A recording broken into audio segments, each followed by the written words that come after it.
আমার বেড়ে ওঠা একজন ইহুদি হিসাবে আমি ছিলাম ইহুদি। আর যখন আমার 18 বছর বয়স হলো, এখানে প্রত্যেকেই যারা নাগরিক তাদের অবশ্যই যোগ দিতে হতো সেনাবাহিনীতে। আমিও দিলাম। আর আমি জানতাম না যে আমি ঠিক কি করেছি। আমি যা করেছি তা ছিল, আমার মনে হয় জানেন, আপনাকে সেই স্থান থেকে বের হতে হয় যেখানে আমরা সবাই থাকি। একমাত্র সেখান থেকে বের হওয়ার পর আমরা বুঝতে পারি যে সেখানে কি চলছিল। যেমনটা জঙ্গলে থাকলে আপনি গাছ দেখতে পান না।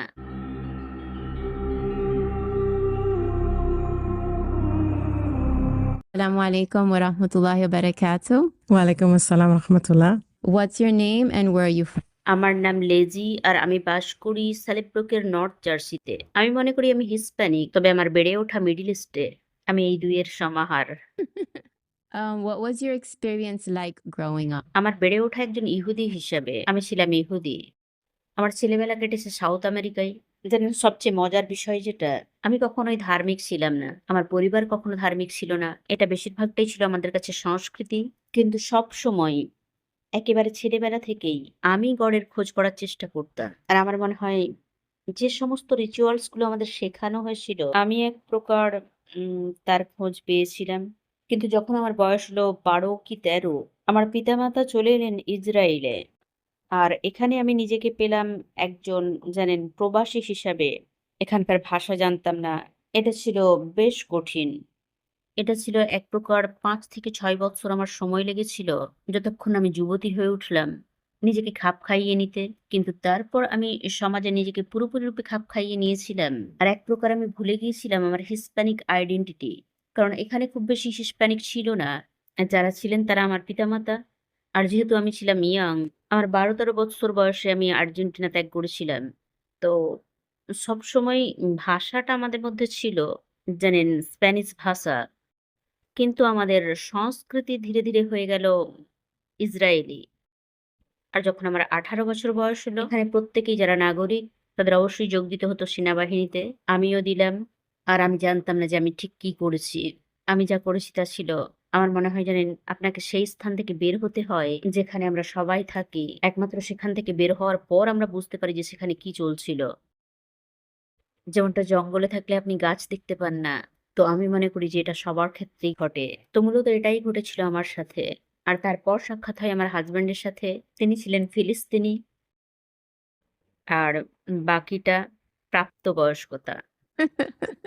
So, your Palestinian husband, you met him in Israel? Correct. Oh, mashallah. So, you grew up in Argentina. Your family generations are from Argentina, and you guys just adopted the Jewish faith. Is that the way? না, আমার পিতামাতা ছিলেন ইহুদি। তারা ছিলেন নির্যাতিত ২য় বিশ্বযুদ্ধের সময়। They came to Argentina. Yes. They migrated to Correct. Argentina, Correct. subhanallah. But আমার ডিএনএ জানেন ৫০% মতো juice অ্যাসকনাজি। yeah. Did you ever have any experience where you felt like God intervened? সবসময়। আমার মনে আছে একজন শিশু হিসাবে, সম্ভবত কত হবে, ১৩-১৪ বছর বয়স, ১৫ বছর বয়স পর্যন্ত আমি গডের কাছে প্রার্থনা করতাম। যদিও জানা ছিল না কিভাবে করতে হয়। আমার মনে আছে, যদিও এটা শুনলে হাসি পাবে, আমি আমার গালটা দেওয়ালে লাগাতাম আর গডের সাথে কথা বলতাম। আমি কখনোই তাকে খুঁজে পাইনি আমাদের রিচুয়ালস গুলোতে, তাকে খুঁজে পাইনি সিনেগগে, তাকে খুঁজে পাইনি আমাদের ধর্মে। কিন্তু আমার সবসময় মনে হতো গড সবসময়ই ছিলেন। আমি আমি জানতাম তিনি সেদিন থেকেই আমার সাথে আছেন যেদিন থেকে আমি জন্মেছি। কারণ আমি জন্মেছিলাম মৃত অবস্থায়। আমাকে ২৮ সপ্তাহ রাখতে হয়েছিল ভেন্টিলেশনে। আমার মম, তার ছিল প্লেসেন্টাল অ্যাব্রাপশন। আর আমি হতে পারতাম সম্পূর্ণরূপে ডিসেবল। কারণ আমি ছিলাম প্রায় মৃত। আমার ব্রেন ছিল ছোট। ডাক্তাররা আমাকে বাঁচিয়ে তুলেছিলেন। আমার ওজন ছিল 2 পাউন্ডস।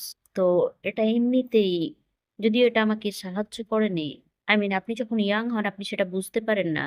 কিন্তু যখন আপনি বড় হন আপনি জাস্ট বুঝতে পারেন এটা কি ছিল। আবার এখন আমি নিজেও মা। একটা বাচ্চা হতে গেলে কত কি দরকার।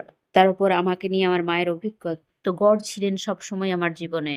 আমি কখনোই সন্দেহ করিনি গডের অস্তিত্বে। কিন্তু আধ্যাত্মিকতার বিষয়টা আমি জানতাম না। কারণ ইহুদি ধর্মে আমি তা পাইনি। আমি জানতাম না কিভাবে ইবাদত করতে হয়। আর কেউ আপনাকে তা শেখায় না। কারণ এটা খুবই, আসলে সবসময় এটা আমার যাচ্ছে তাই মনে হতো। ধর্মটাকেই। এর মধ্যে ছিল প্রচুর বিধিনিষেধ। আর জানেন একজন টিনেজার হিসাবে কে চায় বিধিনিষেধ? কেউই তা পছন্দ করে না। তো এক প্রকার আমিও এটা পছন্দ করতাম না।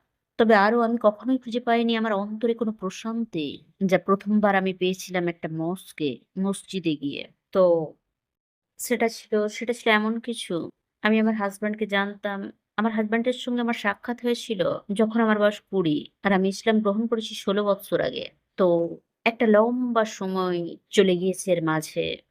আমি জানতাম যে আল্লাহ তাআলা সবসময় ছিলেন আমার সাথে। তবে আবারও বলি, যেহেতু মানুষেরা বলে, কারণ এ নিয়ে বহু আলোচনা চলে।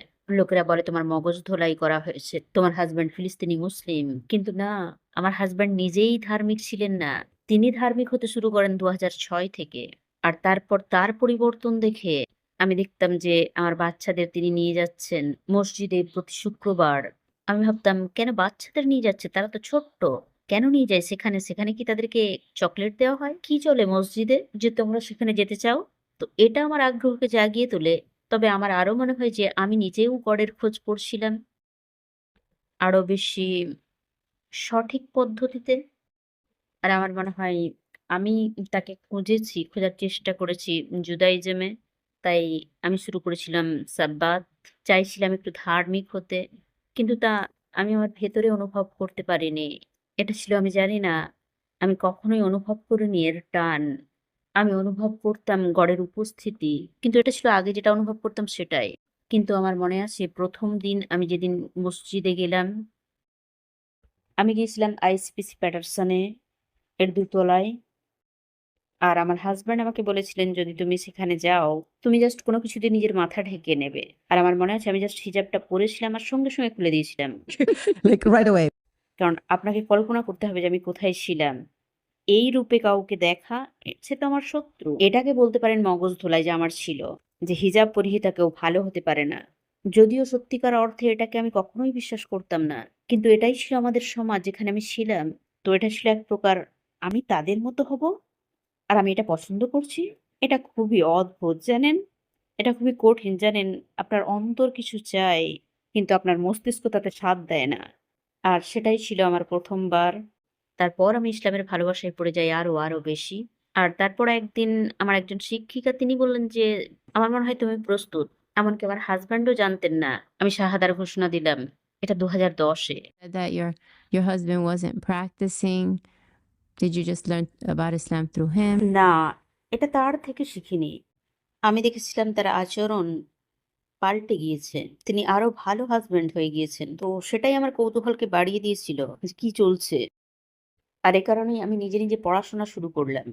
এটাই সেই বিষয়, যে বিষয়ে আমাকে সবাই বলে থাকে, "ও, তোমার ইসলাম গ্রহণের বিষয়টা আমরা বুঝি। তুমি তো তাকে বিয়ে করার জন্য ইসলাম গ্রহণ করেছো।" আর আমি তাদের বলি, "না, আমরা বিয়ে করেছি ২০ বছরের বেশি সময় হয়ে গেল। আমি যখন ইসলাম গ্রহণ করেছি তখন ১৯ বছর কেটে গিয়েছে বা এই ধরনের কিছু। অলরেডি আমার ৩ টি বাচ্চা হয়ে গেছিল আমার কনভার্ট এর আগে। তো আমার বিয়ে আর ইসলাম গ্রহণের মধ্যে কোনো সম্পর্ক নেই।" এমনকি তিনি নিজেও ধার্মিক ছিলেন না। আমি তার মধ্যে সেটা দেখিনি। তো নিশ্চিত রূপেই এটা তার জন্য নয়। এটা এ কারণে যে আল্লাহ তাআলা আমাকে নিজে আহ্বান করেছেন স্পেশালি। এটা কারোর মাধ্যমে নয়। এটা ছিল আমার কৌতূহল তাকে খুঁজে বের করার। আর আমি মনে করি তিনি আমাকে আহ্বান করেছেন আর আমার হৃদয়কে ছুঁয়েছেন সেভাবে যেভাবে এটা হতে পারে। কারণ বহু বছর ধরে আমি খোঁজ করছিলাম কিভাবে, জানেন, তার ইবাদত করব, কিভাবে তার সঙ্গে সংযুক্ত হব। আর এটা জাস্ট কাকতালীয়ভাবে ঘটে গেল যে সে সময় আমার হাসব্যান্ডও ধার্মিক হয়ে গেলেন। আর আমি তাকে লক্ষ্য করলাম। আর মনে হলো, হ্যাঁ, এটাই সেই পথ। আমার কৌতূহল আমাকে যেখানে নিয়ে যেতে চায়। MashaAllah, MashaAllah. Tell me about the moment when you realized that Islam was the truth. এমনটা নয় যে এটা একটাই মুহূর্ত ছিল। এটা ছিল অনেকগুলো মুহূর্ত। আমার মনে হয় এটা শুধুমাত্র অনুভূতিই ছিল না, যেটা আমার অন্তরে ছিল, যা আমি অনুভব করতাম। এটা আরো ছিল দ্য সেন্স অফ কমিউনিটি। আমি ছিলাম এদেশে একাকী। জাস্ট আমি, আমার হাসব্যান্ড আর আমার বাচ্চারা। তো আমার মনে হয় আমি শুধুমাত্র ধর্মে প্রবেশ করিনি। আমি প্রবেশ করেছি একটা সম্প্রদায়ে। আর আবারও বলি, কারণ আমি যেমনটা ছিলাম, আমি কনভার্ট হয়েছি, কিন্তু আমার কখনোই মনে হয় না যে আমি কনভার্ট হয়েছি। কারণ আরো তাদের সংস্কৃতি, এই আরবি সংস্কৃতি, আমি এর অন্তর্ভুক্তই ছিলাম। আমি সেখানে বাস করতাম। তো তারা একেবারে একই, অলমোস্ট দ্য সেম। তাই আমার মনে হয় সেটা ছিল অনুভূতির এক ধারাবাহিক সিরিজ। একেকটা মুহূর্তে আমার মনে হয় যা কিছু আমাকে আজ এখানে নিয়ে এসেছে, আজ আমি যা, এগুলো ছিল আল্লাহ তাআলার আমার জন্য সঠিক পরিকল্পনার অংশ মাত্র। MashaAllah, MashaAllah. When did you take your Shahada and how was that experience? ওকে। এটা ছিল খুবই মজার। কারণ আমি একটা ক্লাসে ছিলাম। এটা ছিল শুক্রবার ৮ই মে ২০১০। আর সেই বোন আমাকে বলেছিলেন যে, "আমার মনে হয় তুমি প্রস্তুত।" তো আমার বাচ্চারাও ছিল মসজিদে তার বাবার সাথে। আর মসজিদের মাইকে ঘোষণা দেওয়া হচ্ছিল, একজন বোন এখানে আছেন, তিনি তার শাহাদার ঘোষণা দেবেন। সিপিসিতে একটা দেওয়াল ছিল পুরুষ আর মহিলাদের মাঝে। আর প্রত্যেকেই সেদিক থেকে আসছিলেন। আমার হাসব্যান্ড সেখানে বাচ্চাদের নিয়ে খেলা করছিলেন। আর জানেন ইমাম, তারপর জানেন ইমাম শেখ আব্দুল হামিদ, তিনি শুরু করলেন বলা। তারপর তিনি আমাকে দেখলেন না, তিনি আমার কণ্ঠস্বর শুনলেন। আর তিনি কান্না জুড়ে দিলেন। সেটা ছিল সত্যিই খুবই আবেগঘন মুহূর্ত। তিনি আমার থেকে বেশি কান্না করছিলেন। কারণ আমি শাহাদা পাঠ করছিলাম। So, জানেন আজও যখনই কেউ শাহাদার ঘোষণা দেয়, আমার সেই অনুভূতিটা আসে যার অভিজ্ঞতা আমার আগেই হয়েছে। তাই আমি ভালোবাসি যখন মানুষ ইসলাম গ্রহণ করে আর শাহাদার ঘোষণা দেয়। আমার মনে হয় আমি আমার সময়ে ফিরে যাই। আমি যেন ভেতর থেকে আবার সেই অনুভূতিটাকে ফিরে পাই। এটা খুবই সুন্দর। মনে হয় যেন আমি ঠিক জানি না, মনে হয় যেন নবজন্ম হয়েছে। কারণ আপনি জাস্ট প্রবেশ করেন, খুবই সুন্দর উপহার যা আপনি নিজেকে দিতে পারেন। আমার মনে হয় এটা gift. Absolutely a gift. MashaAllah. How did your life change after becoming a Muslim? আমার জীবনটা খুবই কঠিন হয়ে গিয়েছিল। ১ম কয়েকটা বছর আমি হিজাব পড়তে পারতাম না। I was Hannah Montana. হ্যাঁ, কোথাও পড়তাম, কোথাও পড়তাম না। এটা কঠিন ছিল কারণ আমার চারপাশের মানুষেরা, তারা সবাই পোশাক পরতেন ভিন্নভাবে, সবাই ড্রিংক করতেন। আগে আমার চারপাশের পরিবেশটা ছিল এরকম। আর ওই মানুষেরাই ছিল আমার বন্ধু। তাই আমি মনে করি আমার ছিল ২ টো ব্যক্তিত্ব শুরুর দিকে। সম্ভবত এটা এ কারণে ছিল, ইহুদি ছিলাম, তার উপর ইসরায়েলি। শুধুমাত্র ইহুদি নয়, এটা কঠিন ছিল হঠাৎ করেই বলে দেওয়া, "এখন আমি মুসলিম। তোমরা যা চাও তা করে নাও।" এটা বিশেষ করে ওই সমস্ত মানুষেরা যারা লম্বা সময় ধরে আপনার বন্ধু ছিল, নিজেকে তাদের সামনে এভাবে মেলে ধরা আর বলা, "আমাকে এভাবে গ্রহণ করো।" এটা তাদের অনুভূতিকে আঘাত করা। এমনটা ছিল না যে আমি লজ্জিত ছিলাম। আমার জাস্ট মনে হতো তারা বুঝতে পারবে না। তো এভাবেই আমার একটা লম্বা সময় কেটেছিল। যতক্ষণ না আমি একদিন সিদ্ধান্ত নিলাম আমি হিজাব পরব। তো এখনো কিছু বন্ধু যাদের সামনে আমি পড়তে পারবো না। এটা খুবই কঠিন হবে আমার জন্য। তবে আল্লাহ সুবহানাহু ওয়া তাআলা জানেন যে কি করতে হয়। এখন সেই বন্ধুরা আর আমার বন্ধু নয়। ৩৭ বছরের বন্ধুত্বের পর। সো আমার অনুশোচনা নেই। আমি জানি এটাই আমার পথ। আমার ইচ্ছে করে যখন আমি শুনি বোনেরা ইসলাম গ্রহণ করার সাথে সাথেই হিজাব পরা শুরু করেছে, আমি বলি ওয়াল্লাহি আমি আমি এটা করতে পারিনি। আমাকে বহু সংগ্রাম করতে হয়েছে। এটা মোটেও সহজ সিদ্ধান্ত ছিল না আমার জন্য। হ্যাঁ, তবে আমি সবসময় শালীন পোশাক পরতাম। কিন্তু এটা ছিল কঠিন। নিজেকে তুলে ধরা। আমি মনে করি এটা উপস্থাপনা। এটা ছিল আমার জন্য কঠিন। এমনকি ২০২২ সালেও আমি গিয়েছিলাম আমার মমের কাছে। আর আমি হিজাব পরিনি। কারণ আমার মনে হয় না ইসরায়েলে আমি নিরাপদ হিজাব পরে। এটাও জানেন একটা বোঝা আমার অন্তরে। কিন্তু আল্লাহ তাআলা জানেন আমার নিয়ত। আমি তার কাছে ক্ষমা প্রার্থনা করি যদি আমি কিছু ভুল করে থাকি। কিন্তু আমি সক্ষম হইনি। তো আমি গিয়েছিলাম। যখন আমি যাই, লাকসা যেখানেই হোক, কিন্তু আমি যখন ওই সাইডে থাকি, আমি পড়ি না। এটা ছিল সত্যিই কঠিন আমার জন্য। আবারও বলি এটার কারণ ছিল আমার ব্যাকগ্রাউন্ড। এছাড়াও যে সমস্ত বন্ধু আমার ছিল তাদের কারণে। আর আমার পোস্টিং, আমার কাজের জায়গা ছিল ইহুদিদের মাঝে। তো আমার পুরো পরিবেশটা ছিল খুবই প্রতিকূল হিজাবের জন্য। How did your family and friends react to your conversion? Okay. আমার পরিবার সেটা ছিল ভিন্ন আমার বন্ধুদের থেকে। আমার বন্ধুরা জানতে পারেনি তৎক্ষণাৎ। তাই তাদের কোনো প্রতিক্রিয়া ছিল না। যতক্ষণ না তারা আমাকে দেখেছিল এখানে সেখানে হিজাব পরে। কিন্তু আমার পরিবার, এটা ছিল যেমন যখন আমার সাক্ষাৎ হয় আমার হাসব্যান্ডের সাথে, অবশ্যই তারা জানতেন না যে তিনি ইহুদি নন। আর তিনি একজন ফিলিস্তিনি মুসলিম। আর আমি থাকতাম বাড়ি থেকে দূরে। আমি বাড়িতে থাকতাম না। তো তিনি ছিলেন আমার রুমমেটস। আমি চাইছিলাম ১ম এ তাদের সাক্ষাৎ করিয়ে দিতে। আমি চাইছিলাম না আমার মম আমাদের উপর রেগে যান। তো আমরা সেভাবেই প্রোগ্রামটা করেছিলাম। একসাথে আমাদের বাড়িতে ১ সপ্তাহ কাটানো আমার বাবা-মা আর ভাইদের সাথে। যাতে করে তারা মানুষটাকে চিনতে পারে। আর তারপর ভেবেছিলাম জানাবো। আর আমার মনে হয় সেটা ছিল এমন কিছু যা এক প্রকার সাহায্য করেছিল। কারণ আমার মম আর আমার হাসব্যান্ডের গড়ে উঠেছিল একটা দারুণ সম্পর্ক। যা ছিল খুবই সুন্দর। কারণ সে কখনোই তার মাকে দেখেনি। তো এটা ছিল খুবই সুন্দর তার জন্য একজন মায়ের সান্নিধ্যে থাকা। আসলে আমার প্যারেন্টসকে আমি জানাইনি। কারণ আমার প্যারেন্টস এই দেশে ছিলেন না। এটার কোনো প্রয়োজন ছিল না। তাদের সুযোগই ছিল না আমাকে মুসলিম হিসাবে দেখার। কারণ তখন আমি বাড়িও যেতাম না। তো মনে হয়েছিল আমার এখানকার জীবন সম্বন্ধে তাদের জানিয়ে কি হবে? তবে আমার মম যখন একবার এখানে এলেন, কারণ তিনি দেখতে চাইছিলেন আমার লাস্ট বেবিকে। Oops. আমি আমি প্রচন্ড ভয় পেয়ে গিয়েছিলাম। তিনি এবার আমাকে এই অবস্থায় দেখবেন আর এটা হবে খুবই কঠিন। আর আমি আমার মমকে জানতাম তিনি বেশ কঠিন মহিলা। তিনি ছিলেন খুবই হিস্প্যানিক। আর তিনি এই সমস্ত কিছু নিয়ে যা কিছু ভাবতেন তা স্বাভাবিক ছিল না। যা কিছুই তারা জানতেন। আর তিনিও একসময় মুসলিমদের সঙ্গে বাস করেছেন। আর আপনাকে বুঝতে হবে যে তিনিও জানতেন তাদের। আমি জানি না তার অভিজ্ঞতা কি ছিল। তো আমি তাকে বললাম যে, "দেখো তুমি যখন এখানে আসবে আমাকে মুসলিম হিসাবে দেখবে।" আমি তাকে জানালাম যাতে করে সে এয়ারপোর্টে শক না হয়ে যায়। তবে জানি না কিভাবে আল্লাহ তাআলা মিরাকেল ঘটালেন। তিনি আমাকে অ্যাকসেপ্ট করলেন।